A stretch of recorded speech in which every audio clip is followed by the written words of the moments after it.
Donald Trump has escalated his campaign against Harvard University, threatening to take away $3 billion in grants and lashing out at some of its foreign students as radicalized lunatics. Trump said he would consider removing the money from Harvard and giving it to trade schools in the US. In fact, in a separate post, he railed against the university's international students, saying he was waiting on Harvard to supply foreign student lists so that the US government could determine how many radicalized lunatics, troublemakers, all should not be let back into our country. These are the US president's words. The comments intensify Trump's attack on Harvard since his inauguration as the US president in January, including a freeze of more than $2.2 billion in federal funding for grants at the university. And for further clarity, live from LA, we have with us political consultant Matt Link. Matt, really appreciate your time. Thank you so much for joining us on NDTV.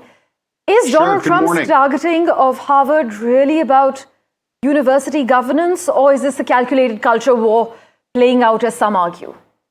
Well, it's a little bit of both. I think on the one hand, Donald Trump and his supporters are clearly upset at Harvard University's really lack of attention to aggressive anti-Semitic protests that occurred for a very long time. Unlike other universities in the United States that have played ball, so to speak, with the Trump administration, Harvard has not. And right. Donald Trump is acting accordingly. But his announcement that he's considering potentially giving $3 billion of grant money to trade schools, that's a direct play to Donald Trump's base. The strongest Donald Trump supporters are non-educated men, or non-college educated men, I should qualify. And I think that trade schools are where they're going to go to gain the skills they need to be gainfully employed right. in a higher tech economy in the United States. So it's a win-win for Donald Trump if he decides to do it. While Trump says, though, the money would be better spent on trade schools, Matt, is this a clever pivot to working class America, or would you argue it's a veiled attack on liberal academia? Well, it's both. It is a definite play to working class America that, by the way, they now vote Republican.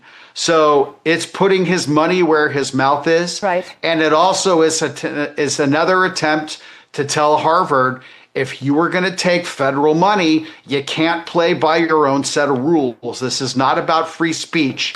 This is about doing things the American way. And they simply want a list of students so that they can check to see if they participated in the pro-Hamas riots that were so prevalent on Harvard University's campus. And Harvard is not cooperating.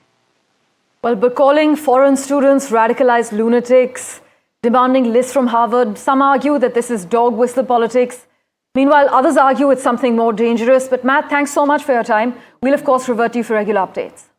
Thanks for having me.